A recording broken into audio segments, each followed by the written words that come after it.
Hello everyone, great to see you all. Brilliant to have you around once again. Welcome to the Longines Golden Slipper Preview, brought to you by the Australian Turf Club. I'm Mcavoy, your host for the evening, and I'd like to welcome you on behalf of the Australian Turf Club Chairman, Matthew McGrath, Board of Directors and Chief Executive, Jamie Barclay.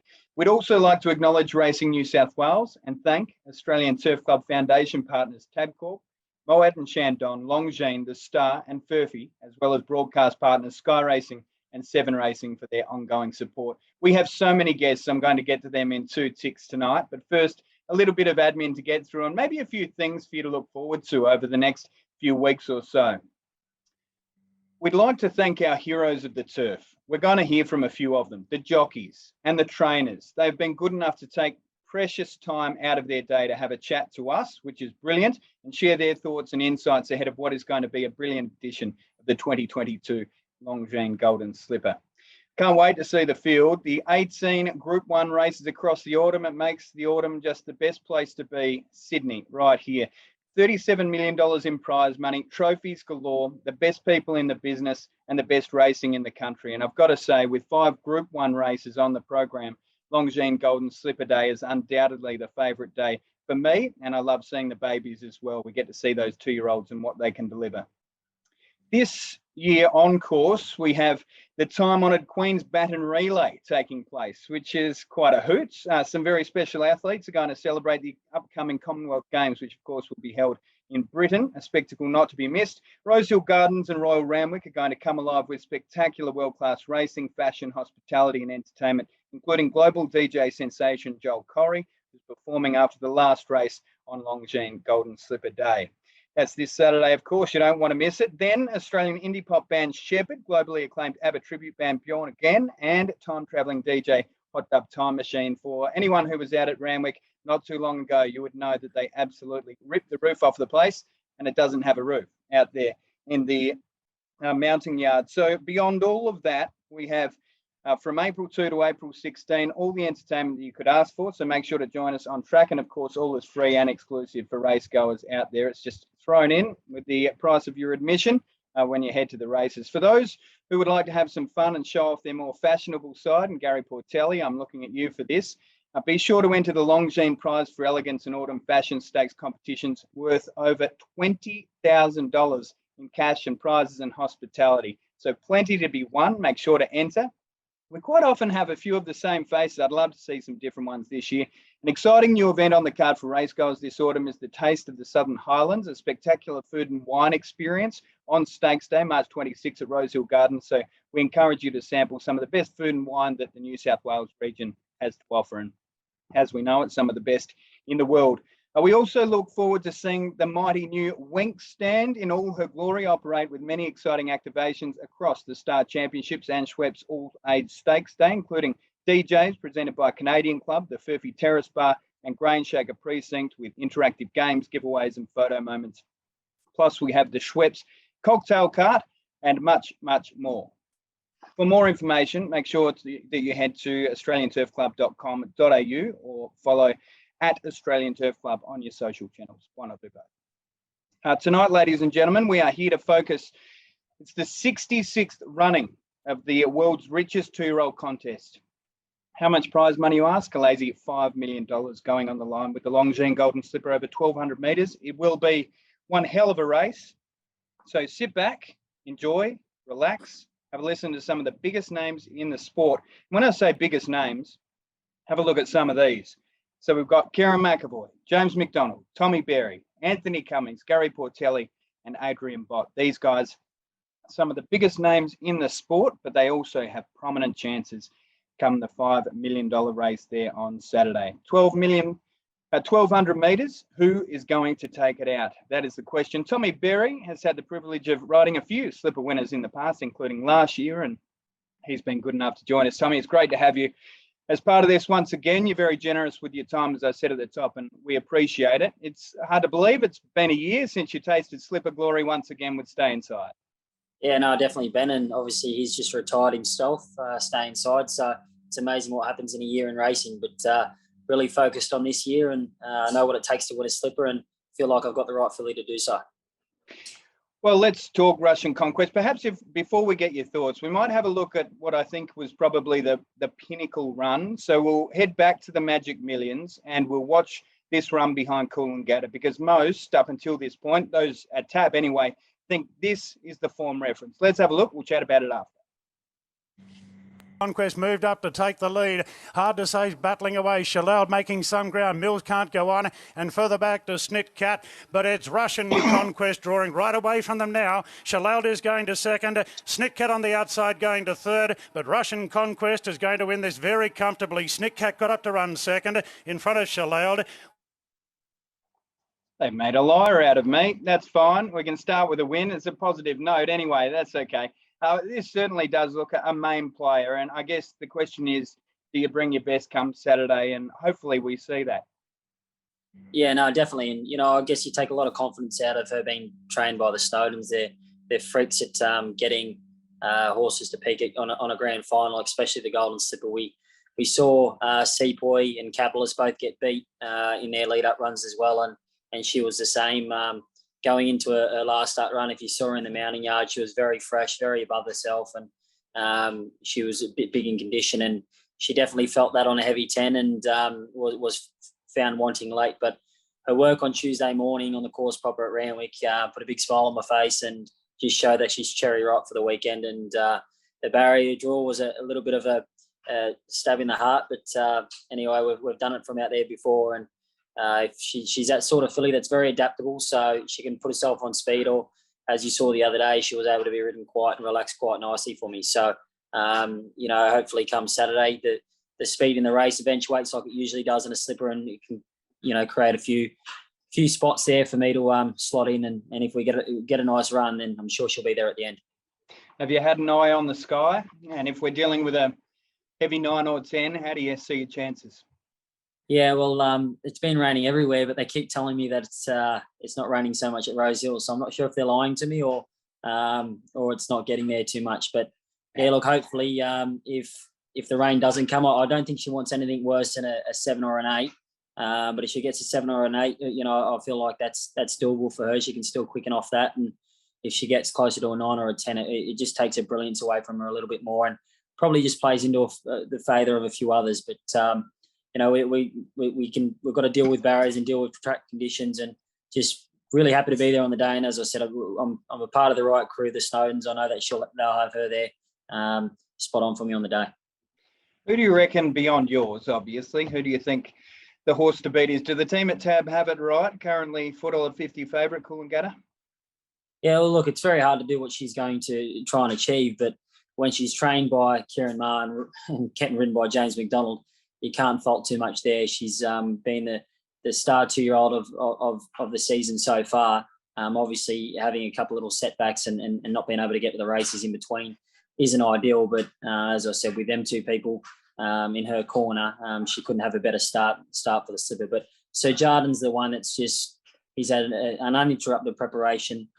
He looks like he's cherry ripe on the day. He handles all conditions. He's drawn well to get the right run, and Sammy Clipperton's mount for Casey Fogden. You know, he's a horse that puts himself on the speed. He's had another great preparation, and he's won in all types of conditions. He's just I think he's just got to run the 1200 out. So if he cops a little bit of pressure, I'm not sure if that's going to be in his favour. But I always thought the whole way through that the fillies were the ones that we had to beat coming into the slipper this year. But you know, as we're getting closer, them two colts definitely put their hand up. I do need to let you go, mate. We need to welcome Kerrin McEvoy to the fold. But just before I do, I was watching some highlights back at past slippers, and I saw, forgive me, the throat's giving in. It's been a big week. We saw a clip of you embracing your brother after a slipper win. I just wonder, for a guy who's won it a few times, what moment jumps out to you? I mean, to me, just as a race viewer, that was one of the slipper moments. Yeah, I can. It's funny. I was only thinking about it today when it popped up on screen, and I can still feel his arms being wrapped around me. And I hadn't even got off over reach yet. That was before I got off her. So it's making me tear up now. That's a moment I'll never forget. But yeah, he'll definitely go down as probably one of my best moments in racing. We'll be riding with you come Saturday, mate. Best of luck to you. Thanks. Take care, Ben. Cheers. You too. As I said, we've got such a great lineup. We've got James McDonald, Gary Portelli, Adrian Bott, Anthony Cummings, all coming up. But we might welcome Kerrin McEvoy this time, because this is a fella who's tasted Golden Slipper success as well. And it doesn't really matter what feature race we preview. Kerrin, you seem to have won it. Hey Ben, how are you? Yeah, thanks for having me on. It's the desire's there to win another slipper though. It's been a little while in between drinks, but yeah, looking forward to Saturday's race. It's a great lineup of 2-year-olds, and yeah, can't wait to get there and get amongst them. You, like me, we're all getting on a little bit, mate. It's been 11 years. Hard to believe, isn't it?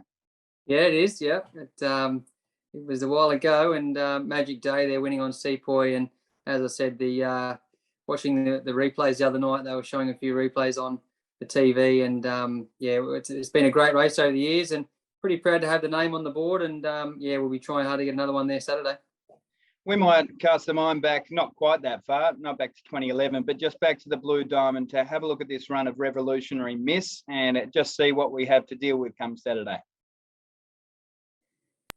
In between horses, then Flashing Steel, Kiki Express, Revolutionary Miss and Jacquino coming to the middle of the track. Semyon joined by English Riviera as they reach the 250 from Miss Rosiano, Dormier, and then came Revolutionary Miss and Jacquino. It's a big finish, Semyon, English Riviera. Dormier's lifting, Revolutionary Miss and Jacquino coming as well. Dormier holding on, they hit the line. Dormier in a photo with Revolutionary Miss, and then Jacquino and Sebenak behind them, English Riviera. Big run, K-Mac, big run. Nice run ahead of a slipper. Yeah, it was a great run. She's a little sweetheart, this filly. I've ridden her the last couple of gallop mornings since she's got back to Sydney, and she's in really good order. And as you said, there was a good run there last time in the Blue Diamond, and you know, Group 1 winning form. Everyone's saying, oh, is the Melbourne form good enough? Well, we're going to find out. So one thing I'm really happy with her is her attitude at the track. She's so relaxed, and you know, the Snowdens have been happy with her progress since that run, and yeah, she's pleased me both times I've ridden her. And the one key factor that I'm really happy about is she's handled a bit of juice in the ground in the morning. So I'm really hopeful that that's going to put her in good stead once we get to the race there on Saturday. Tommy said he, sat down and watched the barrier draw and wasn't entirely pleased. I imagine you had a similar sinking feeling, but that said, we don't know how the track will play. Yeah, exactly right. It's I did read a stat on Twitter the other day. If I come in 3 horses with the scratching, which I'm very hopeful to do, number barrier 14 won the race 6 times. So I sent that to the manager with a little praying emoji. So hopefully we can jump from 14 and. Yeah, barriers are barriers, and as you said, we'll have to deal with that once the barriers open. And you know, she's probably going to have to just cruise back a little bit from that gate. But you know, she's as genuine as the day is long, and you know, she can run a good race. I'm sure she's in great order. There's a fair bit of pace drawn out in the car park with you too. So typically, when you see that, I mean, it's going to be run at breakneck speed anyway. It's a Golden Slipper, but you would like to think if you drop back, there'll be enough pace that you get your chance as long as the gaps open up.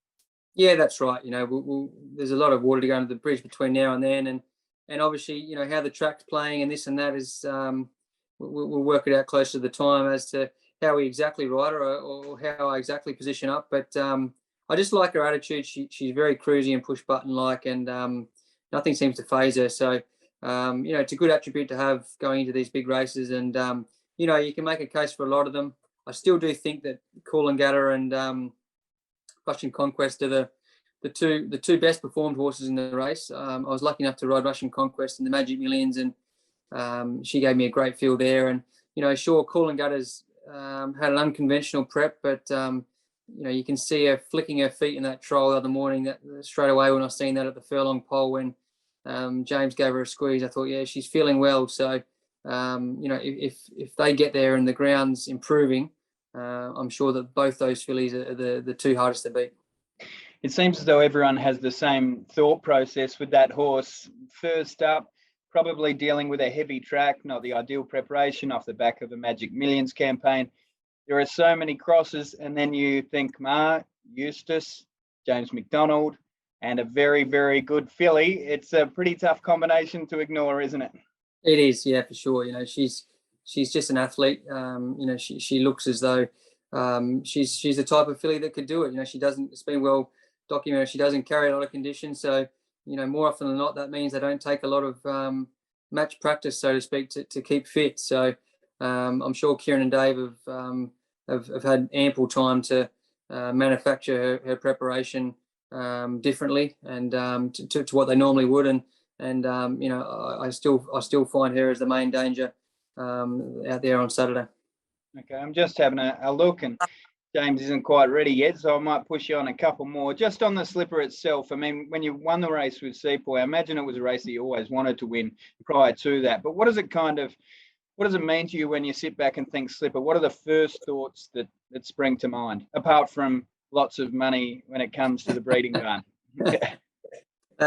Yeah, it's been a race. Obviously, it captures your imagination. You know, from a young kid, loving horses and horse racing. You know, my first thoughts to spring to mind is Raymond Shane Dyer winning. What did he win? 4 in a row, I think. You know, Pierce and Burst and what else did he have? Canny Lad, and I can't remember what the other one was. But you know, great race, and yeah, I've been watching it ever since I was in love with racing. So unbelievable feeling to be able to do it, and you know, it takes a good bit of skill for these trainers to try and get these 2-year-olds at their best. You know, in such a short space of time. They're still young horses, and you know, it's remarkable what they're able to do in these big races.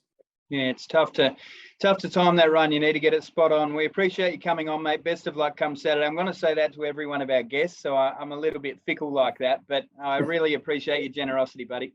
Thanks, Ben. Have a good one. Bye, mate.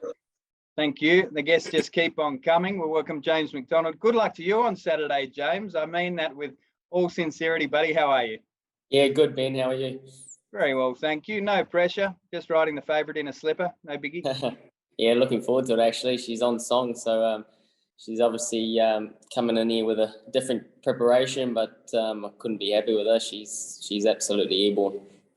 So talk me through your trip to Newey. You pop up there, have a ride on her. What were the excitement levels when you jumped off? Yeah, I actually shot up there twice. I shot up there the Friday before the jump out and just worked her on the course proper. She worked really well just with a partner, stretched and extended the last furlong, gave her a good pipe opener. She pulled up really, really well, and I was just really pleased the way she moved. And then she, obviously Kerrin and Chrissy Lee's had the jump outs on out there, and she had a jump out. She sprung out. She did everything that we asked her. And then at the furlong on soft ground, which was pleasing to see, she put a three lengths on them, 2 or 3 lengths on them at least. And then I was really taken note by how she pulled up, and she pulled up brilliant. And she's just moving so well.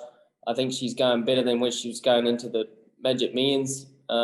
She definitely hasn't taken a backward step. And so, yeah, I couldn't be happy with her. So forgive me if I'm wrong, but there was a soft track or slightly wet track run where you weren't entirely sure that she handled it or enjoyed it, is probably a better point, because she still put them away pretty easily. So it just alleviated a couple of fears the other day, did it? Yeah, it did. But if you go back and, well, we've gone back and analysed that as well as that up and Dooman that day. She worked extremely hard. She wasn't as forward as what she is now leading into that run. She worked at both ends and still had the audacity to win by 2.5 lengths. And that was over 6 furlongs as well. So, and that I thought that track was on probably the worst side of 6. So if we get back to what I'm hoping so, 5 or a 6. Look, I'm not looking forward to an 8 or a 9 there. That would make it hard work. But if we get back to there, she'll be definitely showing her best. Yeah, first up, high tempo, 1,200 metres, slightly sticky draw. Would be tough on heavy ground first up, no doubt about that. We might have a look at the Magic Millions win, mate, and then we'll check back in a tick.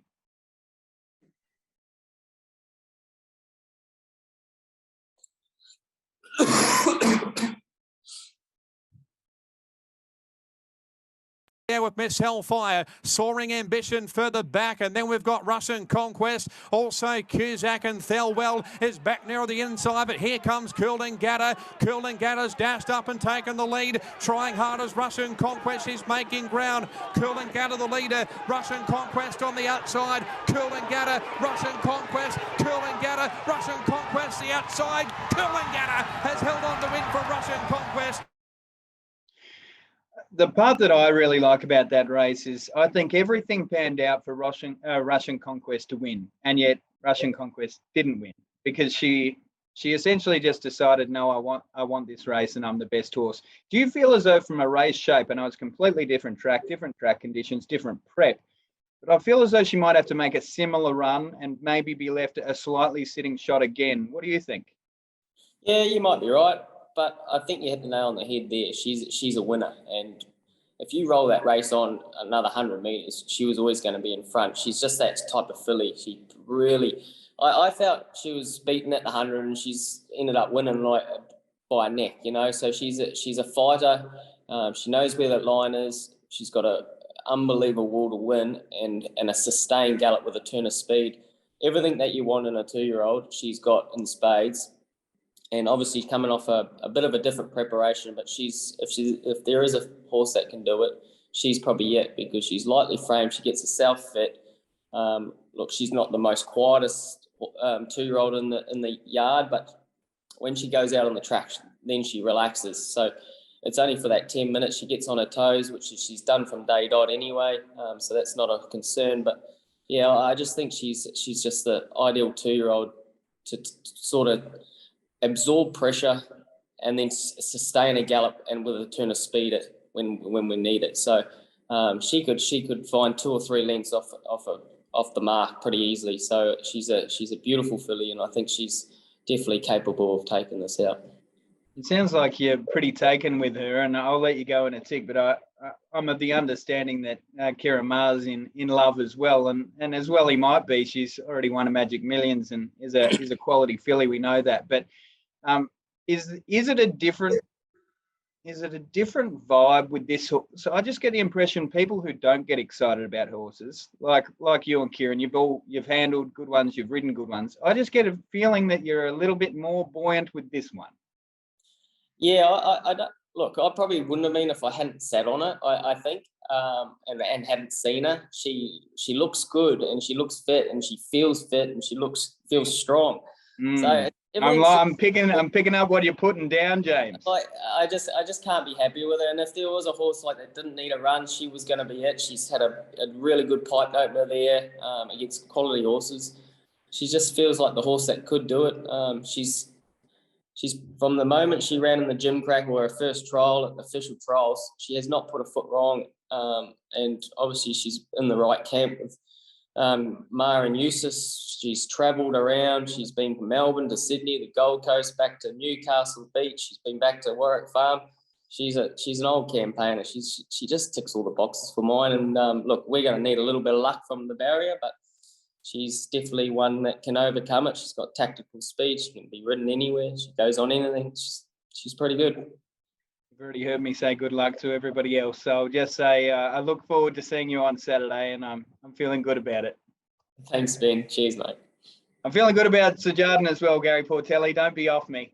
He's our next guest, and he's always generous with his time, Gaz, and we really appreciate you coming on. Looking a treat too, no cap for a rarity. Mate, past my bedtime too, mate, so I'm really struggling right now. I apologise, but everybody who's watching appreciates it, and we have to get you on because you've got multiple runners. I guess all the talk has been about Sir Jardin, and with that in mind, that's where we'll start. This, for all the other horses that have had preparations, that have, they've had to dodge heavy tracks, maybe there's been an injury setback, whatever reasons you had, it feels though with this horse, it's just been exactly as you would hope. Yeah, the preparation's been faultless, Betty. The time he came in, he hasn't been shin sore. He's just been a machine, and he's only been, the one only time he's been beaten is when he ran third in the Millennium, and he had excuses that day. But we've been aiming at the Golden Slipper from the Breeders' Plate, and at this stage, everything's just going perfectly planned. You've obviously won a slipper, and I guess you've got a bit of a reputation now as being a 2-year-old trainer. Do you feel that? And when it gets to a big race like this and you do have a couple in, maybe that franks the form? Yeah, look, you feel it worse when you haven't got runners in it, that's for sure. I think we've had a fair few runners in slippers. We've been very lucky that we've had probably won 3 black opals, so them horses got into the slipper and they just weren't good enough, unfortunately. I think Gary Bott was probably one that that slipper got away on us. But you know, this is something we target. We go to the yearling sales and we try to buy types that are going to go early, and if they don't go early, we've got them as 3-year-olds as well. But you know, there's so much money involved for 2-year-olds. I think there's stallion propositions after the brood mares. Like if you're buying a yearling now, the first thing you look at that page now is did the mare race or win at 2? Has she produced 2-year-olds?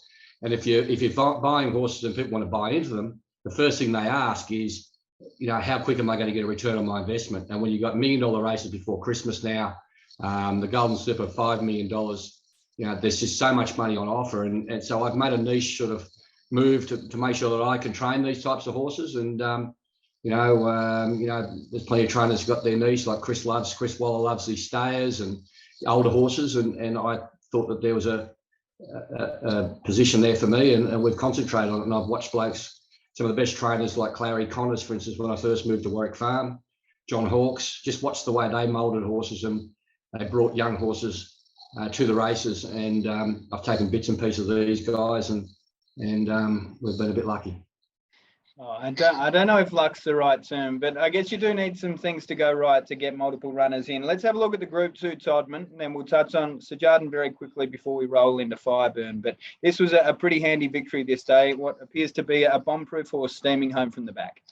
Quarters still back last. Calgary Stampede leads coming up the rise now from Psychiatrist, and Charlatan coming into the race. Rich on looking for a split. Then Boyfriend from Sir Jardin, and Show Court starting to make ground, looking for a better room. It's Calgary Stampede being joined by Charlatan. Then Boyfriend on the outside. Sir Jardin heading top gear now, and Sir Jardin races up to take the lead from Boyfriend. It's Sir Jardin ahead on Boyfriend. Sir Jardin too good. Sir Jardin won it by a long neck to Boyfriend.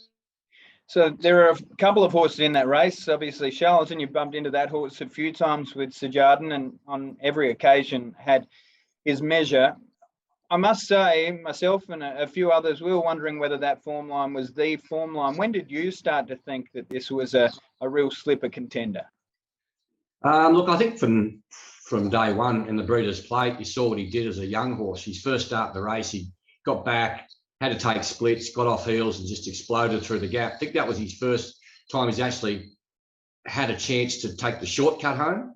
And every run since then, he's had to take the long way around. I think in the Gift, he made a long 600-metre run and just kept coming to actually catch Charlatan on the line. And then in the Todman, he had to make another long run on a track that was favouring on-pace horses on the day.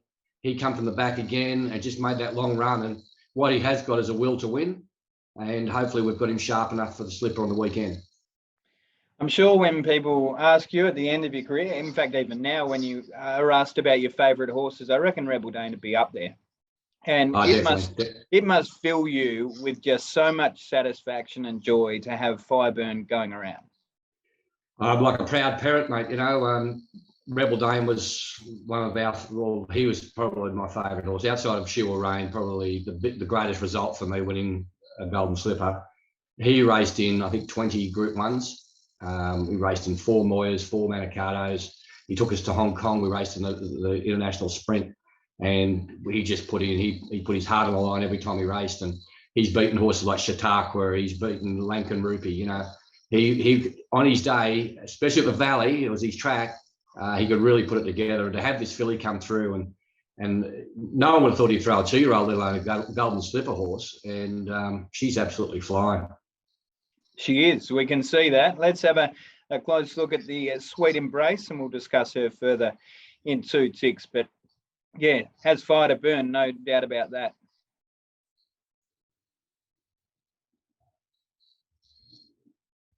Extravagant Star swings for home in front. Lady Laguna goes to the inside with Troach to the outside, and they're well clear from the rest. Extravagant Star leads at the 250 from Troach. Fireburn starting to pick up. Lady Laguna's putting it as well on the inside, and Miss Fabergé's running on as Fireburn moved up. Takes the lead from Lady Laguna. They beat off Troach and She's Extreme, but Fireburn in front from She's Extreme. Despite the betting drift, Fireburn too good. He's down. Won it by 3/4 to She's Extreme. Lady Laguna third, then Miss Fabergé. Darren said it well. You didn't have enough on, mate. No, look, we were pretty confident leading into the race, but then as the day unfolded, that rain really came down. It was hard. The vision was terrible, and you worry if young horses get back and they start getting kicked back, are they going to pick up and hit the line? Well, she just flew through it, and there's some beautiful photos, I think, out there on the internet of her coming back to scale with all this grass and water all over it and mud all over her face, and she went easing down, and I was very proud of her that day because that was the race that she needed to show me, was she going to be a Golden Slipper horse? She actually beaten Peter Snowden's horse the previous start there that came out and ran second in the Blue Diamond. So that was a franking of some form. Then she came out and won last week. The Sweet Embrace, one easing down. The filly that she beat there was Anthony Cummings' filly. It's come out and franked the form again. Yep. So while they're all talking about everyone else, she's just lurking along in behind them, and you watch barrier one. They won't want to make any mistakes. Okay, all right. Well, with that in mind, you've got a couple in there, so it is like choosing between your children. But if you could push us either way, which way would you go? I couldn't go either way. No, I wouldn't do it. Both horses have got legitimate chances. Both horses have been set for this race. They're absolutely flying. They are. I saw her this afternoon. She went out for an afternoon walk, and she was trying to break the door down to get out and have a walk. She was so fresh. The colt's eating his head off. He looks magnificent. I think the luck in running is going to split them, and it's a high-pressure race, the Golden Slipper, as we all know. Anything can happen on the day. I hope that it doesn't happen to us. It's funny, we were recording a show almost directly after the barrier draw the other day, and you're immediately looking through horse names and barriers and thinking, right, who's the winner here and who's the loser? And somebody said, who do you reckon the winner is from the slipper draw? And I said, Gary Portelli. Both of them have drawn pretty well, and you must have been pretty chuffed the other day. Yeah, we got that part right, that's for sure. It was good to see. I was worried we were going to draw bad gates and have to. Well, when Sheila Rain raced, she drew 13 on the day, but when the emergencies come out, she drew barrier 11. And believe it or not, number 11 is my lucky number. Oh, and right. It was just all starting from there. And then Benny Mellon came out before the race, and we were sort of hoping we could get to the rails because the rails looked like it was going to be a hot spot during the day on that heavy track. And he came up with a plan just to go back to last, get up the inside of the field and just keep railing up, and it was a beautiful ride. So we're hoping for a couple of pearlers from my two boys on the weekend as well.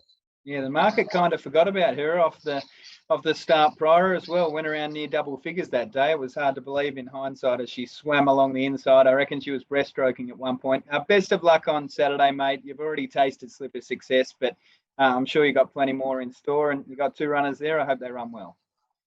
Thanks, Betty. Thanks very much to Gary Portelli. We'll let him get off to bed. Anthony Cummings enjoys a late night out, and he's been good enough to join us now, and he'll certainly hope that Fireburn form can continue, because She's Extreme ran a nice second in behind that horse and then came out and won last Saturday. Thank you for coming on the show, Anthony. It's great to have a chat to you. You got a live chance?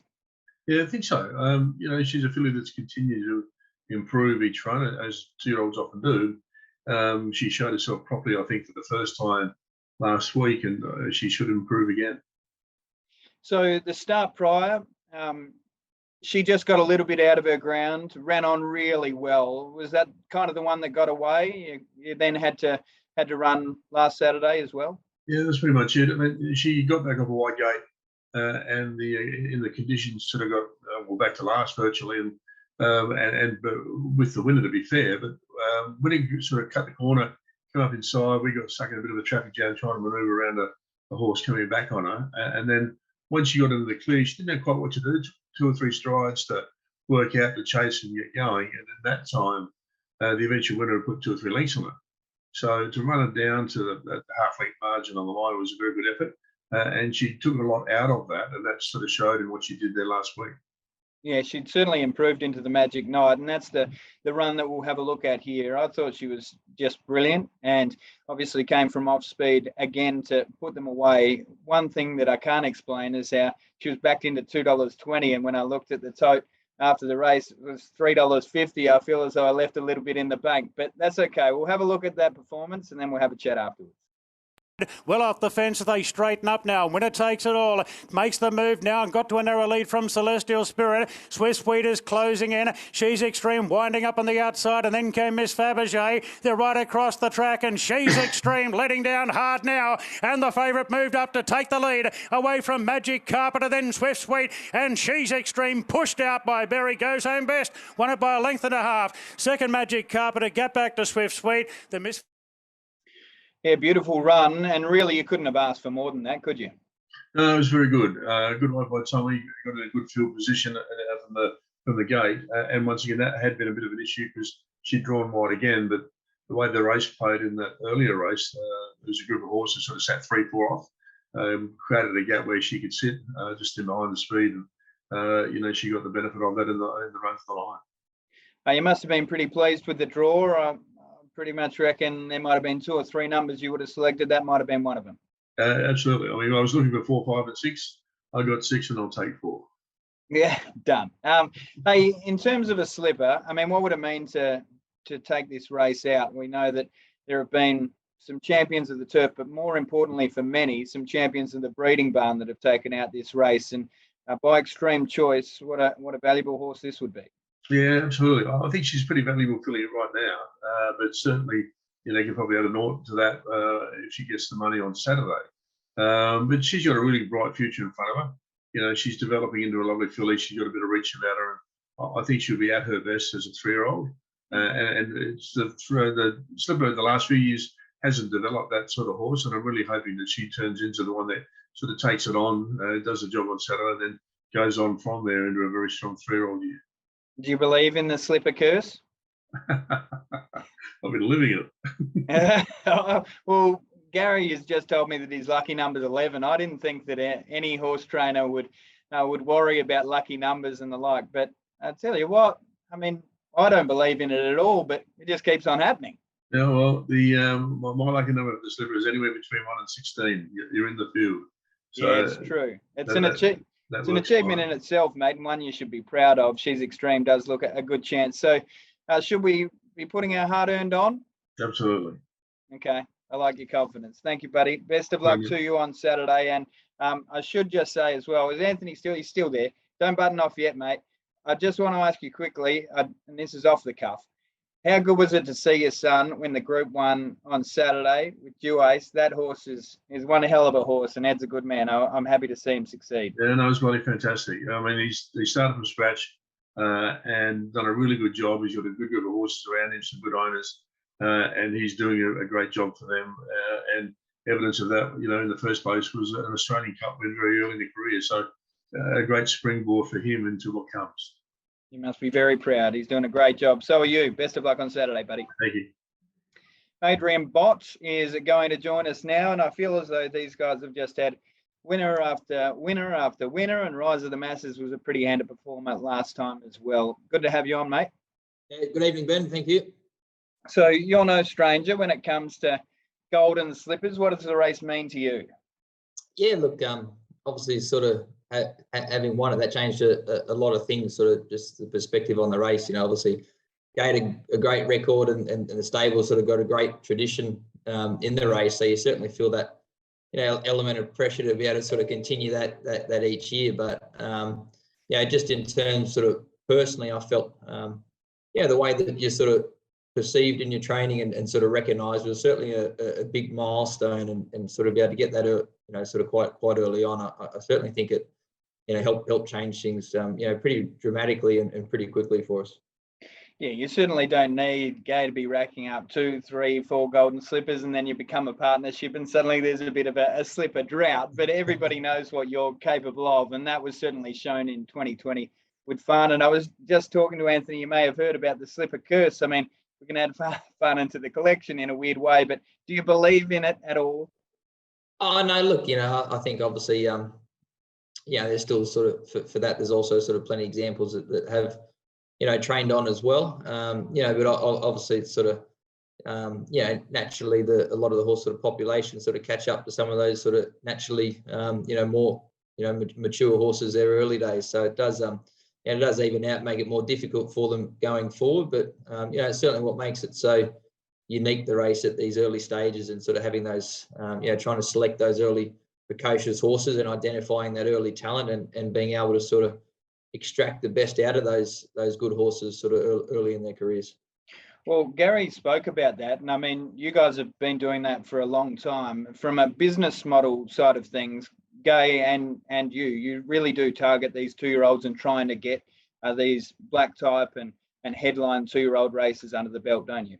Yeah, I guess it's sort of a training sort of method I adopted naturally sort of through I guess my partnership with Gay. It's sort of really she's taught me everything that I know. So it's certainly part of the attraction there.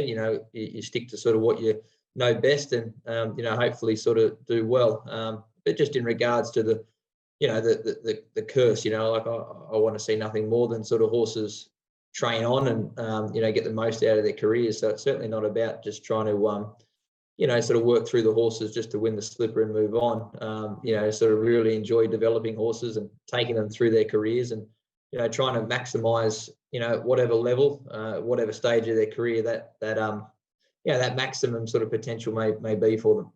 Well, I hope that we see Rise of the Masses come back as a 3-year-old and prove to be as strong a proposition as we're seeing already. We'll have a look at the Pago from the other week, and it was a bit of an upset from a market perspective. Maybe off the back of it, I'll ask you whether you were surprised by the result, but I thought it was a brilliant performance. This, of course, at Group 3 level over the 1,200 metres. We'll check out the replay and have a bit more of a chat to Adrian in a tick. This is some ride here by Brenton Abdullah. He's come from well back and gone right up the inside. Rise of the Masses at the 300 in front from Sweet Ride Nipotino. Williamsburg can't sustain the run. Magic 2 lengths off the lead, and Pike gives the favourite the cue, but he's still got chasing to do. Rise of the Masses from Sweet Ride. Rise of the Masses are just in front. Sweet Ride strong the inside. Rise of the Masses lifting and wins. Rise of the Masses was able to fend off Sweet Ride to win it. Photo for third, Magic. It's so funny. I mean, if you could have a race and a horse to essentially sum up your training partnership and how your horses run, I reckon that'd be pretty close to the mark. Up on speed, challenged late, lifts over the line, gets the win. It was a strong win, and I guess the question now is quick backup. Has that always been the plan? Yeah, I guess to an extent. He's a horse that I think you can sort of see just he's needed racing. He hasn't necessarily been the most natural horse. He runs a pretty similar sort of style of race every time. He's got the tactical speed. He puts himself there into the race. He just hasn't quite been able to sort of really fully put the race away sort of leading into Saturday. So I took a lot of confidence in the fact how strong he was through the line, and sort of once challenged, he sort of really pulled away late. But even sort of partway up the straight, you could see him sort of running into the horse on his inside, running out to the horse on his out. So he's sort of still sort of waiting around doing a few things sort of wrong. So in terms of sort of trying to iron that out, we needed to give him the racing. So we sort of tried to go down I guess sort of the lesser path, so to speak. Missing the traditional lead up of the Silver Slipper and the Todman. We wanted to try and get as much racing and as much confidence in as possible leading the Slipper, because he's always the one horse that was potentially going to be our horse to get in the race. So sort of that's been designed with that in mind. So I think he's the type of horse that can handle the backup. He looks to have come through it really, really well.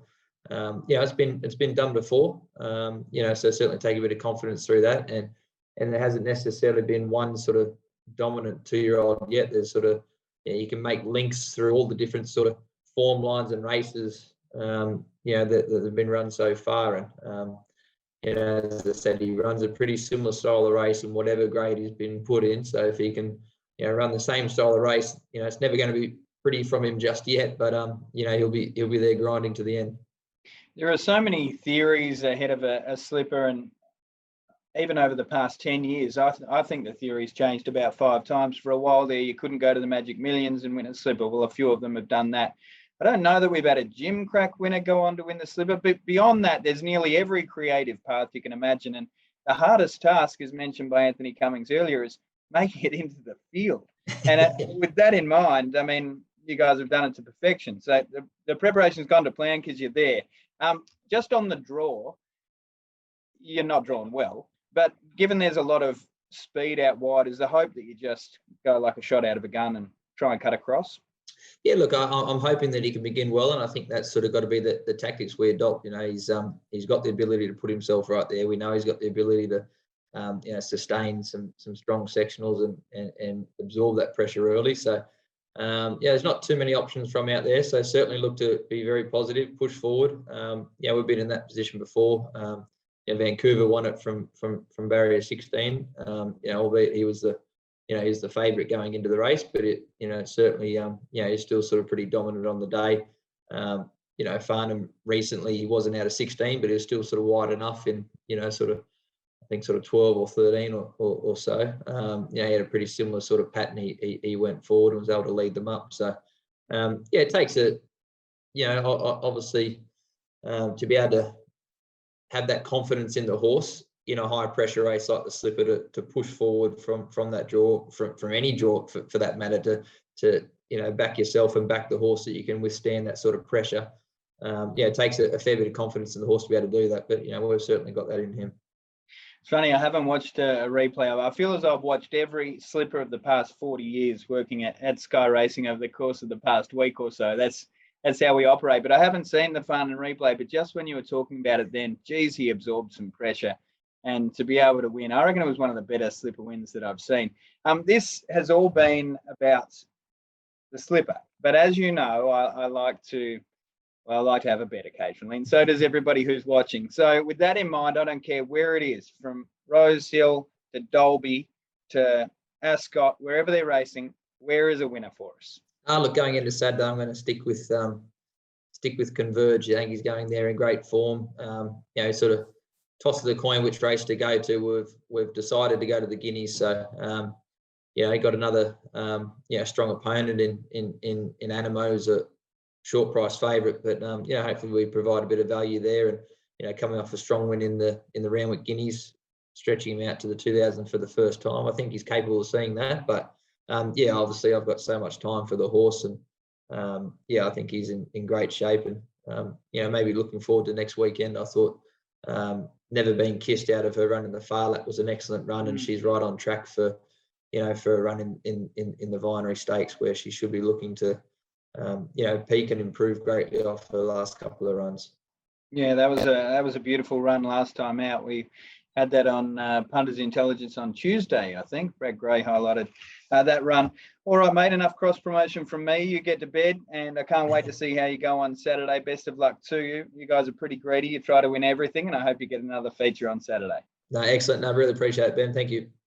Adrian Bott there, and thanks to all of our guests that we've had on over the course of the past 50 minutes or so. I know I said it at the top, but they're so generous with their time, and so are you guys, to sit down and have a listen to everybody as well. And I hope that you've got a little bit of a market guide. And on that note, we might have a look at the market and maybe just see what the team at Tab are thinking. So Coolangatta, I think briefly we offered up $5, but $4.50 has pretty much been the norm. Bottomed out at around $4 at one point. So Jardin at $6 now. That's primarily off the back of the barrier draw. We saw double figures about Sir Jardin prior to that. She's Extreme, another one off the back of the barrier draw that shortened into $8. And as you heard from Anthony, he wanted 4, 5 or 6. He got 6. Best of Bordeaux at $11. Maybe one of the forgotten horses. Russian Conquest at $11. Hard to believe that Russian Conquest is $11 when Coolangatta's at $4.50 in the last grand final that they had. There was, half a head between them, if not less. Fireburn, sounds as though there's not much separating Sir Jardin and Fireburn, if you ask Gary. Jack Winnow at $15, Queen of the Ball at $15. And as we head over the page, we've got Dormier at $18 with Revolutionary Miss. They, of course, fought out the feature there in Melbourne. Charlatan, $26. Now, last preparation. So in the spring, Charlatan and Sir Jardin, they fought out the finish in a couple of races, and Sir Jardin won all of them, but there wasn't much between them. And I just think if they jump, maybe 2-3 pairs back, one off, this horse could take some beating. The last run was relatively plain. But that said, if this is a fast tempo up to the 1,000 metres and they get out with 200, 150 to go, we could see a really sharp turn of foot. 7 bales at 26, we've got 34 or more the rest. But as you can see, this is going to be one hell of a golden slipper. We really appreciate you guys sitting by, having a listen.